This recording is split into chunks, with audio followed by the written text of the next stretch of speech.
The guarantee of assured placement with highest salary package. Academic year 2023 to 2024, 100% placement. Admission opens in Saint Mother Teresa Engineering College. பிரதமர் மோடியின் 3வது அமைச்சரவையிலும் 3 தமிழர்கள் இடம்பெற்றுள்ளனர். அவர்களுக்குள் ஒரு ஒற்றையும் உள்ளது. என்னவென்று பார்க்கலாம். பிரதமர் நரேந்திர மோடி தனது புதிய அமைச்சரவையில் முன்பு இருந்தது போலவே 3 தமிழர்களை மீண்டும் தேர்ந்தெடுத்துள்ளார். நிர்மலா சீதாராமன், ஜெய்சங்கர் மற்றும் எல் முருகன் ஆகியோர் பிரதமருடன் பதவியேற்றனர். இதில் நிர்மலா சீதாராமன் மற்றும் ஜெய்சங்கர் கேபினெட் அமைச்சர்களாக பதவியேற்றனர்.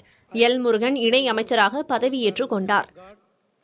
2019 முதல் 2024 வரை வெளியுறவுத்துறை அமைச்சராக ஜெய்சங்கரும், நிதி அமைச்சராக நிர்மலா சீதாராமனும், மீன்வளம் மற்றும் தகவல் ஒலிபரப்புத்துறை இணை அமைச்சராக எல் முருகனும் பொறுப்பு வகித்தனர்.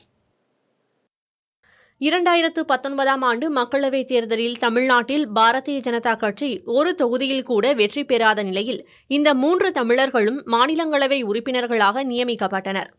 அதே நிலை 2024 மக்களவைத் தேர்தலிலும் தொடர்வதால் இந்த 3 பேர் மட்டுமே அமைச்சரவையில் மீண்டும் இடம்பெற்றுள்ளனர்.